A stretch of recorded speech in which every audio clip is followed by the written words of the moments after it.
Hey friends! Welcome to the Drug Prevention Power Hour, where we empower leaders in youth drug prevention. After creating a student-led movement hosting epic drug-free events across the nation, your host, Jake White, dedicated himself to making the prevention field more fun, impactful, and relevant for today's youth. So if you're in education, counseling, public health, prevention, or just a caring adult looking for strategies to protect your kids, we hope you subscribe and learn from every show. Coming to you from Jake White and his team at Vive 18, enjoy this episode of the Drug Prevention Power Hour. Welcome back to another episode of the Drug Prevention Power Hour. Today we are hanging out with a new friend. His name is Yuri Melo. And Yuri is a licensed clinical social worker with 20 years of experience and the proud father of 5. He's the co-founder of School Pulse, a national student support service that delivers positivity, optimism, and growth mindset tools to students, parents, and faculty via text and email. After several teen suicides in his community, Yuri co-created School Pulse in 2017 to proactively support student well-being. He's also authored The Mind Over Gray Matter and the teen bestseller Know Thy Selfie, and the developer of adventure-based therapy. With over 300 schools in 25 plus states, Yuri's mission is to bless the human family in inspiring students every day through kindness, psychology, and powerful weekly videos. Dang, that's really inspiring, Yuri. Welcome to the Awesome, Drug Prevention brother. Power Hour. Jake, we're gonna rock today, dude. I love it. I love it already. I'm just happy to be here. Let's get this thing rolling, man. I love it. Thanks for the intro. Yeah, well, I have to know. I mean, you kind of alluded to it. It's in your bio. Is that this mission started with a tragedy? Will you take us there and kind of tell us why you started this School Pulse program? You bet. Yeah, I would say, and I think I was just describing to you, we live honestly in this just marvelous place, man. We live in St. George, Utah, and it's just this idyllic setting. It's a beautiful community. We probably have 5 or 6 high schools, and about 7 years ago, we had 7 students that took their life by suicide, like right here in our community. I had my oldest girls were going to school at one of the schools, and they lost 2 of their classmates to suicide, and then later on they actually lost another one to kind of another accident. And this principal, who I believe is a true innovator, he reached out to me. Him and I had some interactions in the past, in part because I think by then I had released 1 or 2 of my books. And he reached out to me, honestly, because he was just under pressure. I mean, if you can imagine being an administrator, right? I mean, and you just lost not 1, but 2 of your students to suicide. And I remember talking to him and him telling me, like, honestly, Yuri, like, I had no idea those kids were not in my radar. They're fabulous kids, like great families. And basically, he reached out to me because he felt like, to be honest, Yuri, I feel like all I have available to me are just reactive tools. It's like I'm passively waiting for crisis to happen. And then we all kind of just do the best we can to deal with it, which of course he did, and he did phenomenal. But him and I began these series of meetings where we discussed, like, what can we do, right? How can we go from passive to proactive? How can we go to reactive to proactive, right? What can we do? And we thought about, well, let's build websites or more resources, or let's create an app. And then later on, I met with a good friend of mine, Trent Staley, who's a software engineer and a fabulous person and a genius. And he loved the concept, loved the idea, and said, hey, why don't we do that? But instead of just building a resource, why don't we figure out a way to text students proactively, like individually? And that was really the genesis, right? That was the beginning. And we kind of launched at that school. And at that point, I won't bore you with all the details, but little by little, we went from just being kind of an outgoing text where we would text one text per week. And we weren't even providing live support at that time, to about 3 to 4 years later, where students were beginning to engage back, and we weren't even answering at that point. And we thought to ourselves, like, oh my gosh, like, what would happen if we started to actually provide real people, like real support? And when we did that, Jake, bro, it wasn't like we exploded in business. No, because schools are, it's hard to change. It's hard to adopt new things, but yeah, like the stories, I mean, that we're just so unbelievably honored to be to be a part of, all the way from students who are just doing incredible, right? They're just celebrating, they've graduated, or they've gone on their first date, or life is good, right? They just got their first kiss, whatever it is, right? All the way to students who are, yeah, like they're actively struggling. They're actively suicidal. There's been school shootings. There's gang violence. Like they're reporting physical or sexual abuse. I mean, anything that you can imagine and that you've already heard of. They themselves are struggling, whether it be with substance abuse or their parents are struggling with substance abuse. And we've just become this incredible service that I feel we just have these like Nobel Prize winning like interventions with kids. It's just incredible. And then in addition to that, we've just listened to schools over these past 7 years, just trying to figure out like, what do you need? Like, what are the problems? Like, how can we solve? And then, when they tell us, well, we need more of this, or we need this, or we don't have enough resources for this, or then we begin to create all of these additional little tools, and we just provide them the tool, and it's been a heck of a ride, man. Wow. Okay, I have a ton of questions, but I got to control myself. But here's what I would love to know first is, as you went and you were developing this solution in a way, and you're being proactive, and on this podcast we'll call it prevention. Like, you're being proactive, you're in prevention. That's correct. It's in your bio, right? You're talking about growth mindset. You're talking about emotional strength and all these different things that are really important for character building and for strong, resilient kids. So we know it's prevention, but a school has 100 problems going on. And so when you're saying, hey, I have this solution, and I definitely want to get like a map of how it works and what exactly it does. But I am wondering, when a school has 100 problems going on, how do you get them to care about this one? Is it the story that makes it applicable? Is it some type of framework, or does every administrator have a fear of this happening to them? Like, what is it what you think, your partners that you have that are on board and it's great? What are those partners like? What a fabulous question. I'll give you one quick example, because I think you're actually correct. It's probably a mixture of all of those, and every single school or administrator or even district has different things that are really kind of top of mind. Like, I'm thinking of, for example, we had a school, you're down in Phoenix. We have a district down there. The Tolson district is love those people. And the lady that got our program into their school, like, one of their concerns, is there's a lot of violence in their school. They have some gang issues at their school. They have some violence that has occurred in school, and of course, they fear, student suicide and all these things, because they dramatically impact the atmosphere and the culture at a school. The impact of losing a kid, whether it be to a shooting or to an accident, or to suicide, or to have a school shooting. Those things can dramatically impact a year, multiple years.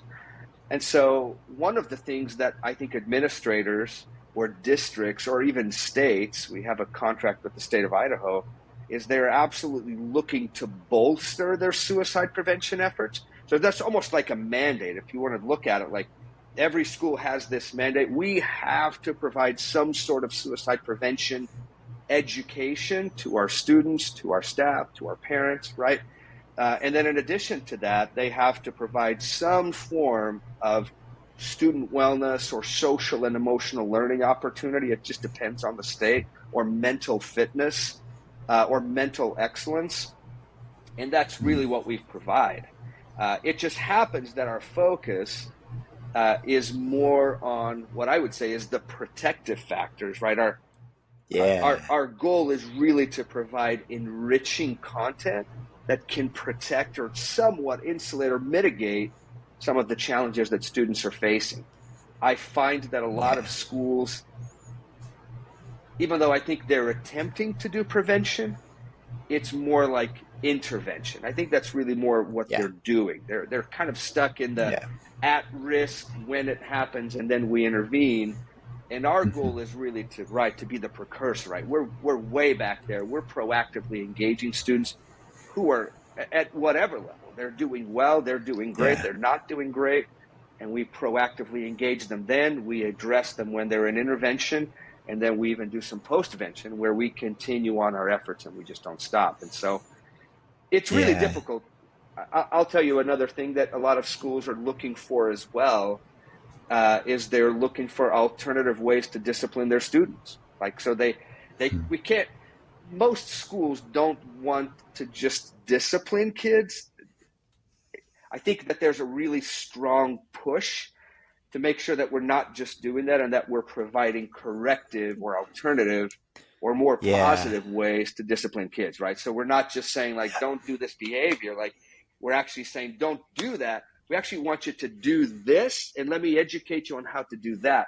And so we've Yeah. created these really easy to access activities that schools can administer to kids. And so once again, our goal is to just come to the rescue of schools who constantly tell us, like you said, we have 1,000 things happening. We don't have enough staff that can provide for the mental health needs of our kids. Their behavior is blah, blah, blah, blah, blah. Our kids aren't paying attention. Their attention is fragmented. And so we provide these solutions, like you said, that don't add burden. Like, we handle the email campaigns. They don't even have to touch them. Yeah. The text campaign and the support, we do that. We do that after they're gone home and they're with their school. So we provide this huge just net of support. So we really are trying to be That's cool. that, like, we're not coming in and surgically trying to change your school. We're just coming to your like call. Like, we need help and we can help. So it's kind of where we're at. Yeah. I I I know our listeners are really resonating with your methods and that it's truly prevention, because even just mentioning that you're focusing on those protective factors to build the students who, how can we stop the behavior, the risky behavior from even happening in the first place? That's correct. And there, I think there is a difference between those administrators and districts who get that, and those who maybe don't know yet what restorative programming is, or diversion programs that like, there's prevention, which is, hey, how do we keep the students who are making positive decisions on that route as long as possible?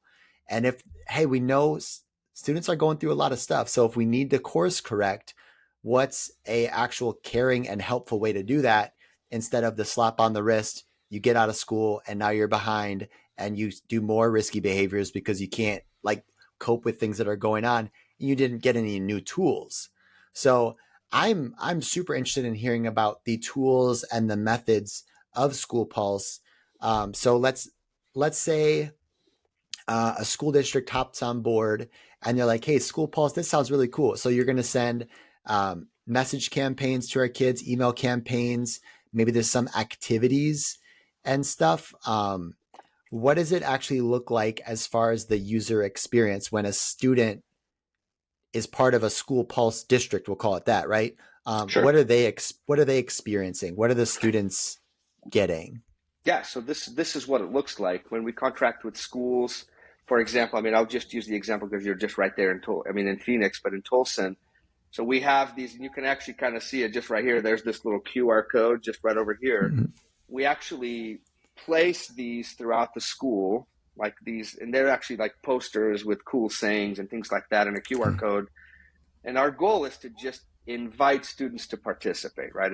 I mean, they're minors. We can't force anybody to utilize it, obviously. The schools can also enroll students. So let's say maybe, there's a counselor or an administrator, and they're aware of a kid who's struggling. They can easily opt the kid right into the service.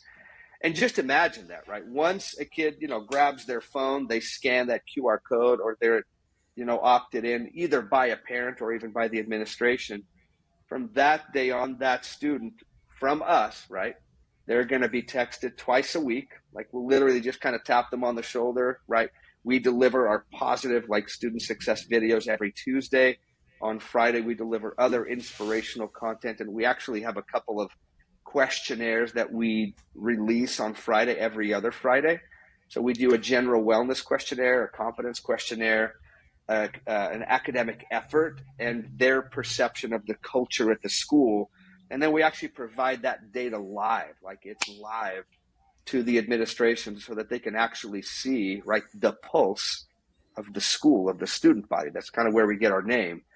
But from that moment on, the moment that that student is on, not only does the school know, man, this student is going to be reached out twice a week for the remainder of the school year. They're going to have live support all the way from 8 a.m. to midnight through holidays and through the summer. Like, this is just a fabulous intervention. And when there's a student, right, who is actively struggling, right, maybe they're having some suicidal ideation, or maybe they're reporting something else, or they're burned out. Number one, they're going to be met by real people, not AI, real people. We're going to provide live support. We're going to drop like incredible resources right over text. And when there's a need, we will do everything in our power to connect that student, number one, to their parents, which is where they should be connecting. But most of the times we end up connecting those students to the professionals at the school. We've had students who have reported physical and sexual abuse. We've had students who have reported abuse happening within their school, and we've been able to intervene and just provide not just support for that student, but connect that student with resources right there where they are. So, Wow. so that's just one. Like, and once again, the beauty there is the school puts that. I usually do kind of a virtual assembly and kind of hype the kids up, invite them to come on. But that's all. Like, the school, once again, we're not trying to get in there and make life hard. The email campaigns, it's simple. It's one email a week. We send it. We manage the campaign. They simply give us their parents' email, and we begin it. So we actually believe in parent development. They don't touch it. They just track it. They know it's going. It goes out to the parents. It goes out to the students.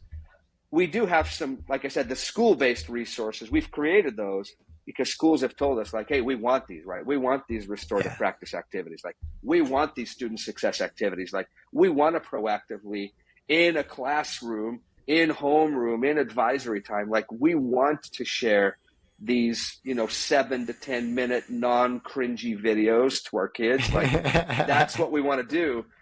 And so, and our content, I do want to say, is our niche is really that, like, 6 through 12 grade. Like, those are our people. Like, we're at this point, we don't really have content for elementary schools. At some point we probably will, but that's who we're serving, is those kind of secondary schools. So it's fun, man. It's been fun.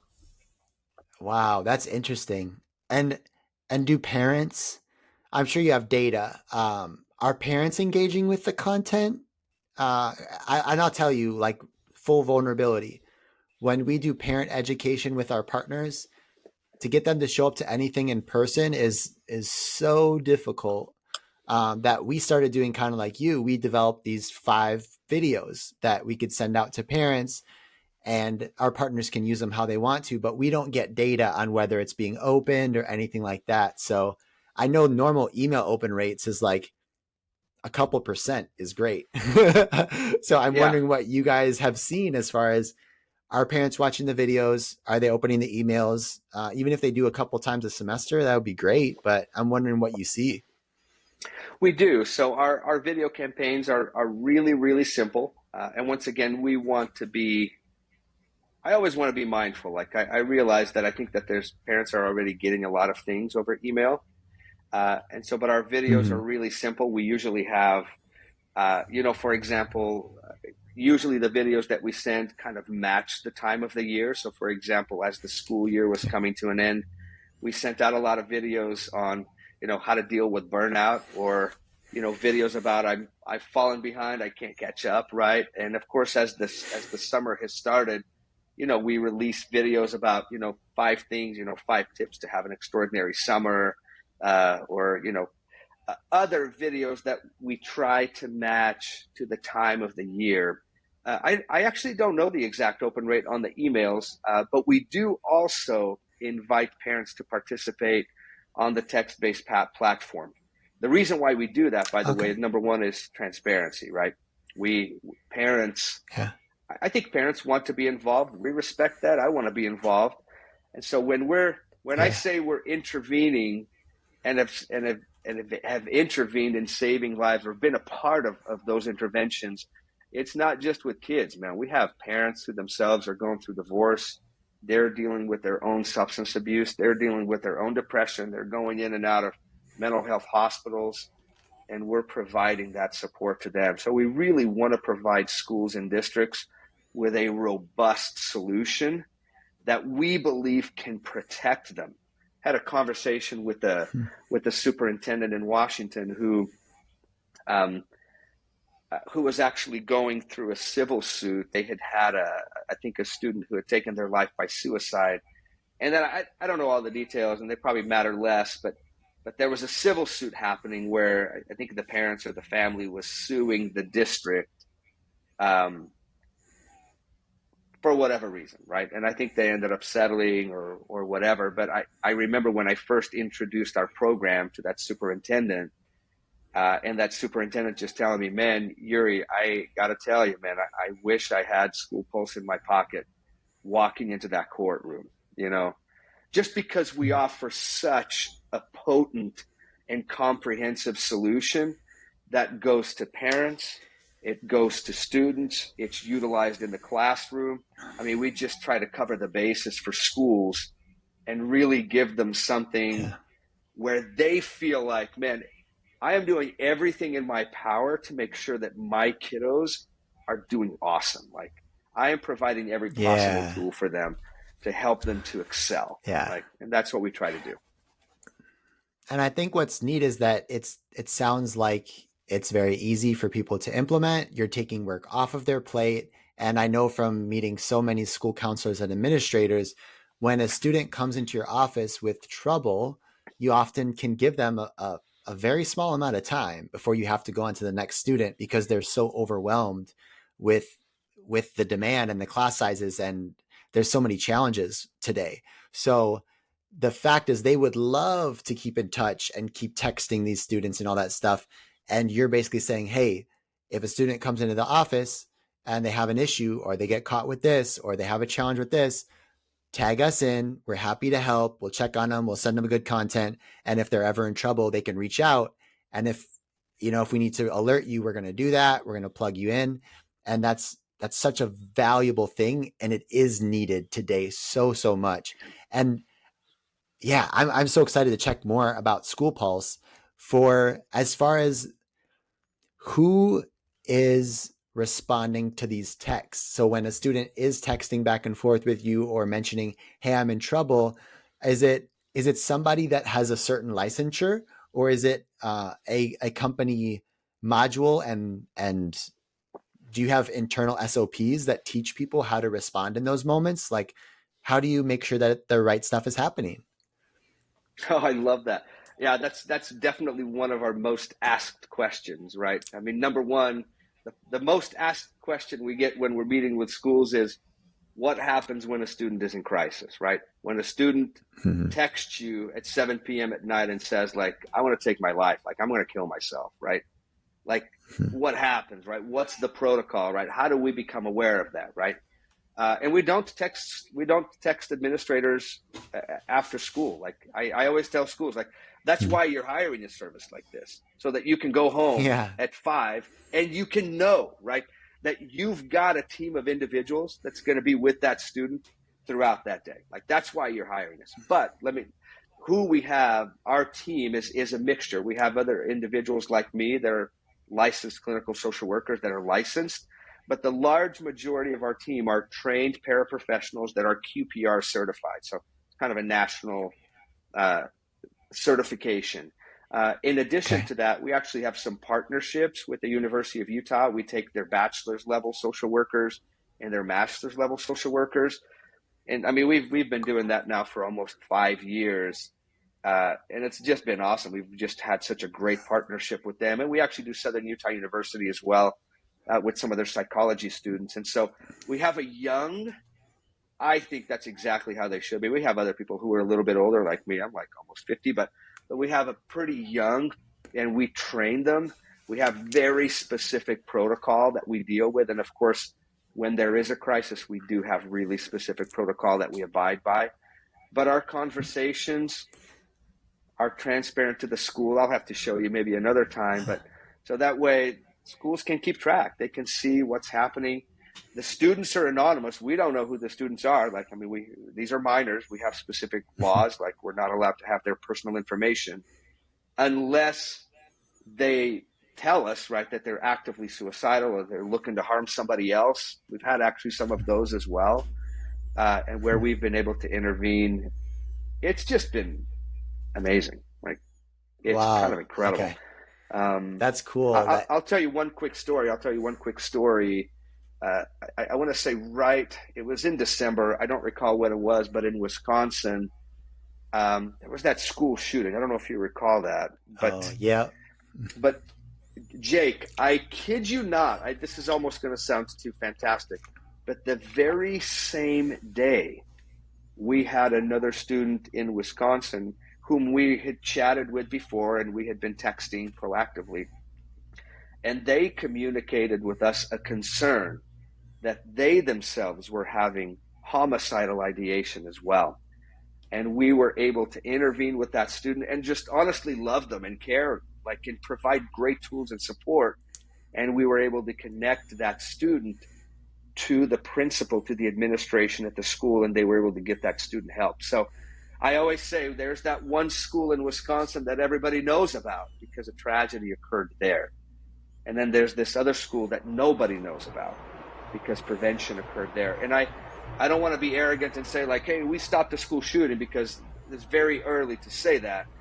But we do know that there was a student who did say that, and we were fortunately able to intervene and assist. And that's just one of many stories, like, of just awesome kids. By the way, like, I know that we kind of fear, and I think the statistics that we hear about our kiddos these days, I think it scares us to death. Like, I mean, I've got, like I said, 5 kids, but we engage with these kids all the time. And Jake, they are just stellar. They are stellar. Like, I am more optimistic as a result of our engagement with kids. I absolutely am. Like, I know they face challenges. I actually think they're going to figure it out. But they do have some stuff that they need to work through. And some of that is a little bit on us. We've kind of put this stuff in their hands, and now they're going to have to deal with it. And I think they will, but it's going to hurt them a little bit too. So, no, I'm with you 100%. We get to see students at every type of school and help them make better decisions around substance use. And all our partners listening are like, yeah, you're right. The ones that catch headlines are the tragic stories, but the work that we're all doing in prevention is we don't get patted on the back for this kind of stuff because there's no headlines. There's no hero badges. It's just like, yeah, thanks. Now we're going to cut your funding, or thanks. How do we do, like, now we don't need you anymore because you said that you're doing a good job.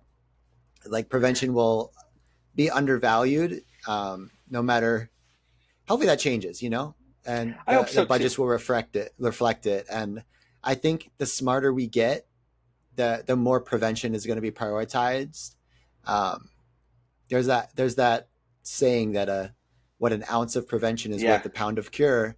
And it's a very cute saying. And once you see the data on it, you're like, oh my gosh, we could be saving billions of dollars, hundreds of thousands of lives if we prioritize prevention. And so, man, Yuri, I'll be praying for School Pulse and your journey to get into all the schools in the whole country, because it sounds like y'all are doing some incredible work and making the lives of school teachers, which they give so much, and all the staff at schools, they give so much. So to have a partner like School Pulse would be incredible. Will you please leave us with some information on how we can learn more, and then we'll say goodbye. Let's do it. Yeah, you can reach out to me individually. So my name is kind of a strange name. It's Yuri. It's spelled Iuri. So you can email me directly at yuri@schoolpulse.org, or you can go to schoolpulse.org, and that's our website, and you can check out our stuff there, and you can reach out to us. If it's okay, Jake, I'll leave a couple of links for you as well.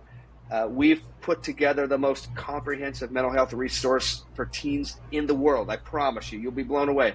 And we'll put a link in there, and parents can look at it, teens can look at it, and they don't have to sign up or do anything weird. They can just open it, look at it, utilize it. You'll be able to see all of our videos.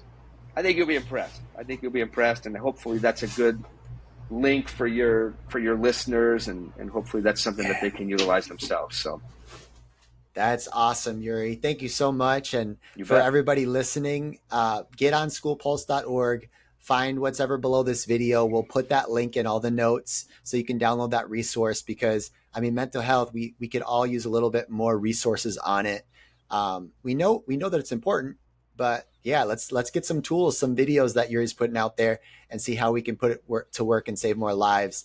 And for everyone listening, I hope that you have an incredible week. Stay in the game, because the world needs you. And we'll see you next Monday for another episode of the Drug Prevention Power Hour. Thanks for listening to this episode of the Drug Prevention Power Hour podcast. If you love the show, make sure to leave a review and share what you've learned. And if you need help reducing substance use among youth by educating and engaging students in prevention, visit vive18.com for more information, tools, and resources.